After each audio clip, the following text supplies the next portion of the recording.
She wasn't what they expected. When Monica Daniels walked into Iron Gloves Boxing Club for the first time, she didn't look like a fighter. She wasn't built like a tank. She wasn't loud, flashy, or trying to prove a point. Just a quiet 32-year-old black woman in an oversized hoodie and worn-out sneakers, walking into a space where egos hit harder than gloves. The room fell silent for a second, then the laughter started. Some whispered, some laughed out loud. One guy even asked her if she got lost on the way to yoga, but Monica didn't flinch. She signed the waiver, laced up her gloves and waited. What no one knew, not the fighters, not even the coach, was that Monica had been trained in secret by someone who once stood shoulder to shoulder with legends. She hadn't stepped into a ring in years, but the fire had never gone out. And when the gym's cockiest fighter tried to turn her into a joke, she didn't just defend herself, she knocked him out cold with a single perfectly timed punch. That day, the room went silent for a very different reason. It started on a rainy Tuesday, one of those gray afternoons when the sky feels heavy, and the wind carries a chill that sinks into your bones. Water poured from the edges of the Iron Gloves Boxing Club's rusted roof, dripping down onto the cracked pavement outside. Inside, the air smelled of sweat, leather, and years of ambition. The gym was alive with sound, punches slamming into heavy bags, jump ropes whipping the floor, music thumping low in the background, and the occasional bark from Coach Vince telling someone to keep their chin down. Monica Daniels pushed open the door, stepping into the noise and testosterone like someone walking into a storm. She was quiet, calm, 32 years old with deep brown skin, sharp, intelligent eyes and a presence that most people overlook. She wore plain gray sweatpants, a faded blue hoodie, and old sneakers with peeling soles. Her hair was tied back in a no-nonsense bun, and over her shoulder hung a duffel bag so beat up it looked like it had survived a war. She didn't look like much to the regulars, mostly bulky, shirtless guys with tattoos and sweat-slicked skin, and a few leaner amateurs trying to earn their place. They were used to seeing hungry young men step through those doors. Monica? She looked like someone's nurse, someone's mom, someone who had definitely taken a wrong turn, and the moment she walked in, the whispers started. "What's she doing here? You sure you're in the right place, sis? Better off at a Zumba class. Maybe she's here to clean the floors." Someone chuckled, loud enough for her to hear. Another guy made a mock jab in her direction and laughed as his friend egged him on. Monica said nothing. She didn't react, didn't blink, just walked calmly to the front desk, picked up the clipboard and signed the waiver. Her handwriting was neat, steady. "Monica Daniels," she wrote, followed by her emergency contact, and next to the question experience level, she simply wrote, "Beginner." Coach Vince, sitting in the office with the door cracked open, leaned back in his chair and watched. Vince was a relic of another era, gray hair, broad shoulders, a crooked nose that told stories of too many punches taken, and sharp eyes that missed nothing. He'd seen all kinds walk through those doors, rich kids wanting to look tough, washed-up ex-athletes, trying to feel alive, and once in a while, someone real. He narrowed his eyes when he saw Monica sit down on the bench and start wrapping her hands. There was something in the way she moved, efficient, rhythmic, not the fumbling of someone doing it for the first time, nor the clumsy mimicry of someone who watched a YouTube video. No, her movements were second nature, like muscle memory. Vince muttered under his breath, "Huh." Out on the floor the mocking didn't stop. "You sure you won't break a nail? This ain't a self-defense class, lady. Careful, we might accidentally hurt her feelings." Still, Monica didn't respond. She didn't meet their eyes. She simply stood when Coach Vince called the class together, stepped onto the mats, and took her place in the warm-up line. Her movements were slower than the rest. She struggled slightly with the jump rope, tripping once or twice. Her punches on the shadow boxing round looked rusty, uncoordinated, even timid. The regulars took it as confirmation. She was just another lost soul playing tough for the day. But Coach Vince kept watching, and when she threw a slow right hook during shadow boxing, something in the technique, just a flash, made him raise an eyebrow. It wasn't clean, but it wasn't amateur either. She was hiding something. The others didn't notice, they just laughed louder. And Monica? She smiled quietly to herself, just for a second, like she knew something none of them did, like she was waiting. Warm-ups began like any other class, 10 minutes of jumping rope, followed by footwork drills. Monica tried to keep pace, but her rhythm was off. She tripped on the rope more than once, and her pivots were slow, unsure. She lagged behind as the class moved through ladder drills and defensive movements. The others didn't hide their amusement. One guy muttered, "She moves like she's underwater." Another shouted, "Hey coach, she need a warm-up for the warm-up." Laughter followed her like a shadow. Monica kept her head down. She breathed through her nose, stayed calm, ignored them all. She wasn't there to impress. Not yet. Coach Vince watched her closely. He didn't yell or step in. Not yet. He was letting things play out. Then came the pad work, the real test. Coach Vince clapped his hands. Pair up. 2 rounds on pads, then switch. The fighters immediately scrambled to team up. Everyone except Monica, who stood quietly on the edge. Wait. Vince scanned the room and nodded toward one of the heavy bags, where a tall, broad-shouldered man was shadowboxing alone. Rico, you're up with her. Rico paused mid-combo and turned, raising an eyebrow. He was hard to miss, 6 feet tall, 80 kg of muscle, tattoos on both arms, and a jawline that looked like it had been carved out of granite. He was the gym's self-declared king, amateur champ 3 years running, fast, powerful, and arrogant as hell. He glanced at Monica and smirked. You serious, coach? She needs reps. Give her 2 rounds, Vince said, then added, with a warning glance, go easy. Rico nodded, but the grin on his face said otherwise. They took their positions. Monica held the pads first. Rico hit them hard, louder than necessary. The force of his jabs almost knocked her off balance. Each punch came with a sharp exhale, and a little side-eye, like he was testing her patience as much as her grip. Then they switched. Monica adjusted her gloves. Rico held the pads up with a casual shrug. Let's see what you got, Grant. She threw a jab. Light, testing. Harder, he barked. Come on, this ain't aerobics. She threw another, slightly stronger, but still controlled. Rico shook his head. Waste of time, he muttered, then held up the pads higher. Hit the combo. Jab, cross, hook. Again, she tried. Her movements were stiff, cautious. She didn't commit to the punches. Rico responded by slapping the pads harder into her fists, barking like a drill sergeant. You flinch every time. Scared of your own hands or what? Around them, other fighters started to pay attention. A few laughed. One of them pulled out his phone and started recording. The camera caught everything. Monica's hesitant footwork, her pulled punches, the way Rico towered over her, commanding the moment. A few minutes later, the video would be uploaded to social media with the caption, "Newbie gets wrecked at Iron Gloves," and it would rack up views fast. But in that moment, Monica never looked at the camera. She never responded to the taunts. Her breathing stayed steady. Her eyes stayed focused. She wasn't flinching. She was thinking. After the second round, Coach Vince called for a break. The fighters grabbed water, wiped sweat from their brows. Monica pulled off her gloves, walked over to Rico, and gave a small respectful bow. Thank you, she said simply. Rico blinked,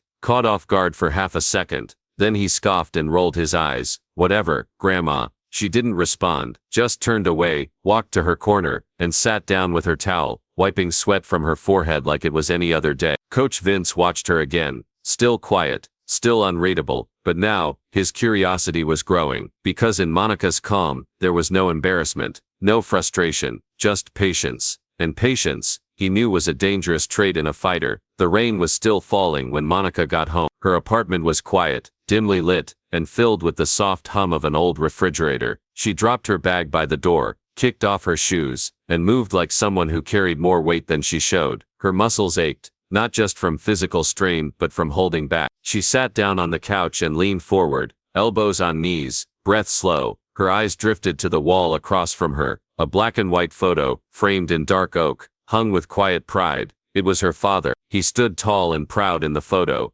grinning wide, golden gloves on his fists, a towel slung over his shoulder. Next to him stood a young Muhammad Ali, smiling just as bright. The picture was from an old underground tournament in Detroit, one that never made the news, but lived on in whispered stories, and the memories of those who were there. Her father, Leonard Lucky Daniels, was a legend in the underground boxing world. Fast hands, smart feet, and a sixth sense in the ring. He could have gone pro, should have, but life had other plans. Money was tight, opportunities were rare, and by the time scouts came calling, he had a baby girl to raise on his own. Monica, from the time she could walk, she was by his side, watching him train, mimicking his movements, learning everything he knew. By age 10, she was his shadow. By 13, she could land combinations on adult bags. He taught her not just how to hit, but how to think like a fighter. Calm, patient, precise. And then just like that, he was gone. A car accident. One snowy night. She was 17. After that, Monica locked her gloves away and never touched them again.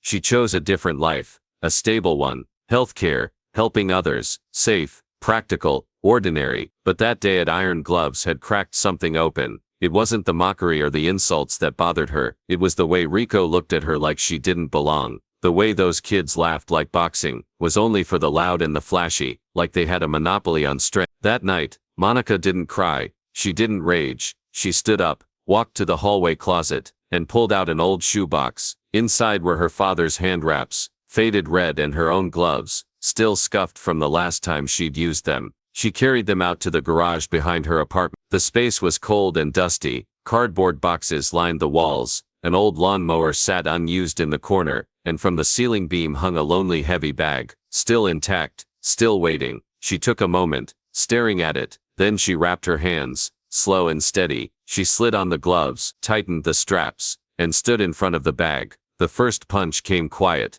like a whisper, then another, louder, then a third, sharp, cracking through the silence. Bam, bam, bam. Her fists began to fly, the rhythm building like a storm. She moved without thinking. Her footwork flowed. Her body remembered the steps. Left, right, slip, hook. Her breathing synchronized with each hit. The sweat poured. Her arms burned. But she didn't stop. She wasn't just hitting a bag. She was breaking through years of silence. She was speaking to her father, in the only language they'd ever truly shared. Each strike said something he had once told her. They'll laugh, until they don't. Don't show them everything at once. Let your silence scare them. By the time she stopped, the garage was filled with echoes. Monica leaned against the bag, chest rising and falling, eyes closed. She wasn't sure what tomorrow would bring, but one thing was clear. She wasn't the same woman who walked into that gym, and she sure as hell wasn't done. The rain had stopped, but the storm was just beginning, this time inside Iron Gloves. When Monica walked into her second class, something had shifted. The mocking smiles weren't as loud.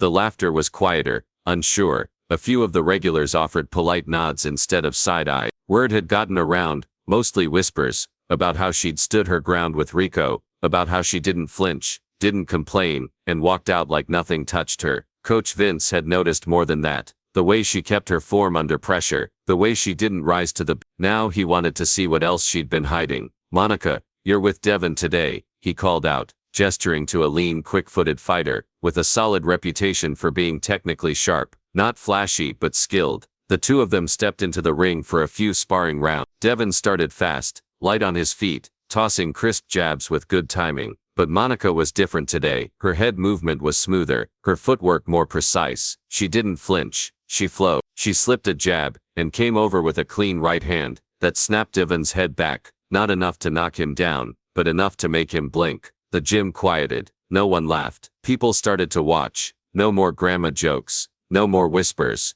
Monica wasn't just surviving anymore. She was boxing. Then the door creaked open. Rico strolled in late, earbuds in, hoodie half zipped. He glanced around, noticed the crowd around the ring, and then saw her, Monica, circling the ring like she belonged there. He laughed. Oh, she thinks she's Rocky now. A few chuckled, but nervously. No one wanted to say it out loud, but they were starting to doubt Rico. He felt it, and it didn't sit right. Coach Vince turned and gave him a look. Not angry, just calm. Get in the ring. Rico raised an eyebrow. Now, you've got your 3 rounds. He shrugged, grinned cockily, and pulled off his hoodie. This'll be fun. They touched gloves. Monica's expression didn't change. Calm, focused, unreadable. Rico smirked, and bounced on his toes. He was expecting the same timid woman from last time. He had no idea who he was really dealing with. Round 1. The bell rang. Rico came out fast, throwing a heavy jab cross combo, but Monica slipped both and pivoted to the side, landing a sharp body shot that made him grunt and stumble back. She didn't follow up.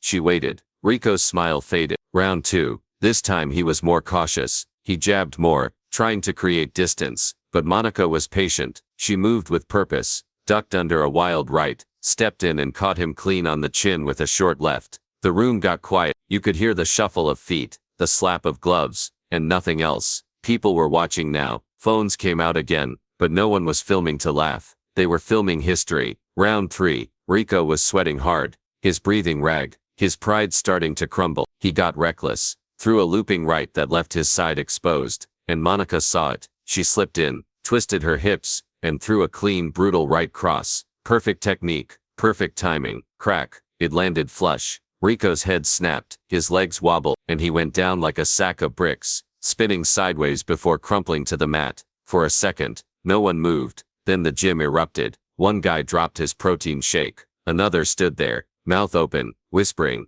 "What the hell was that?" Phones were pointed at the ring, not to mock, but to capture the moment. Coach Vince just nodded slowly, arms folded across his chest. That, he said quietly, was the ghost of her father. Monica didn't celebrate. She didn't raise her arms or taunt. She simply walked to the corner, took a seat, and sipped water like it was just another Tuesday. But everyone else knew something had changed. The gym's hierarchy had just been turned upside down, and Monica Daniels had arrived. The video of the knockout went viral by the next morning. It started on the gym's Instagram, uploaded without commentary, just raw footage of Rico, the 80-kilo champ, crashing to the canvas after Monica's clean right cross. Within hours, it spread to fitness forums, TikTok, Twitter. The caption, "Don't judge a book by its glove." People couldn't believe it. The comments poured in. Who is she? That right hand was textbook. She moved like a pro. Grandma's got hands. But those who had seen her in person knew, it wasn't a fluke. It wasn't luck. Monica Daniels was the real deal. At Iron Gloves Boxing Club,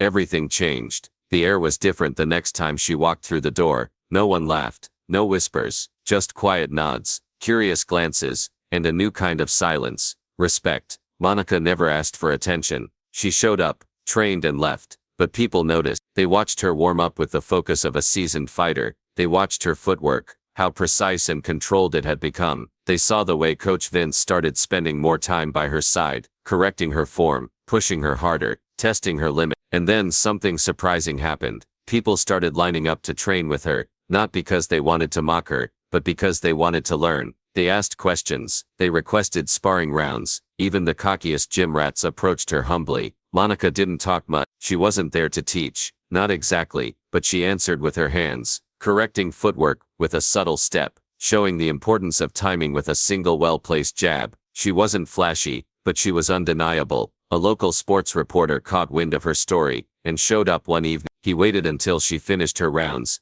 and asked for an interview. "Everyone wants to know," he said, recorder in hand. After that knockout, any plans to go pro? Monica wiped her face with a towel, paused, and gave a small smile. "I'm not here to prove anything," she said quietly. "I'm just here to remember who I am." It was a simple answer, but it hit harder than any punch. As for Rico, he disappeared for 2 weeks. Rumor was, his pride took a beating even worse than his jaw. Some said he was thinking about switching gyms. Others said he was thinking about switching gyms. Others said he wouldn't come back at all. But then, one rainy Thursday, almost poetic, he walked through the doors again. The gym went still when they saw him. His left eye was still faintly bruised, a reminder of the night Monica rewrote the gym's pecking order. He spotted her near the bags, working combinations with quiet intensity. Rico didn't swagger this time. No cocky grin, no smart remarks. He approached with caution, shoulders low, hands by his sides. "Hey Monica," he said, voice level,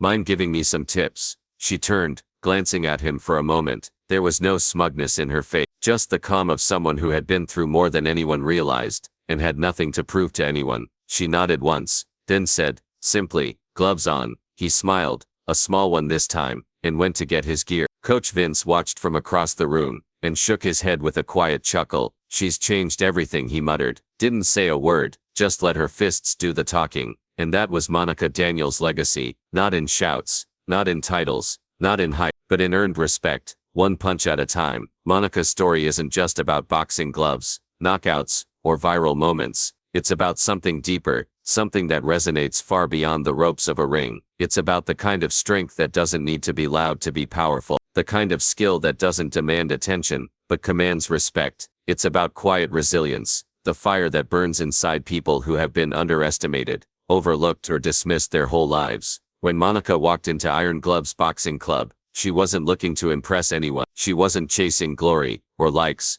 or trophies. She came in quietly, moved with humility, and kept her head down while others pointed, whispered, and laughed. They thought she didn't belong. They thought she was too old, too slow, too soft. They thought she was a joke. But Monica didn't break. She didn't argue. She didn't try to prove anything with words. She remembered who she was. She remembered the long nights in the garage, with her father, the rhythmic thump of gloves against leather, the discipline, the silence, the stories her fists were trained to tell. And when the time was right, when the noise reached its peak, and all eyes were on her, she let her hands do what they were born to do. With one clean, devastating punch, Monica didn't just knock out a fighter, she shattered every stereotype that had been thrown at her. She reminded the world that true power isn't always loud and explosive from the start. Sometimes it's slow burning, patient, invisible until the moment it needs to be seen. She didn't gloat. She didn't brag. And in doing so, she transformed from a target of ridicule into a symbol of quiet strength. Her story became a testament to anyone who's ever been doubted, dismissed, or told they're not enough. In a world that often rewards noise, flash and ego, Monica Daniels showed that real power waits. It doesn't need to announce itself. It doesn't need approval. It just knows. And when that power steps forward, calm, focused and unstoppable, everyone watches, because that's the kind of strength you never see coming, until it's too late. If this story inspired you, drop a like and hit that subscribe button, for more powerful real-life and fictional stories that remind us what people are truly capable of. Have you ever been underestimated? Ever had to prove your worth in silence? Tell us your story in the comments, we'd love to hear it. Thanks for watching, and remember, never judge strength by appearances, because sometimes the quietest person in the room is the one you should never mess with. See you in the next video.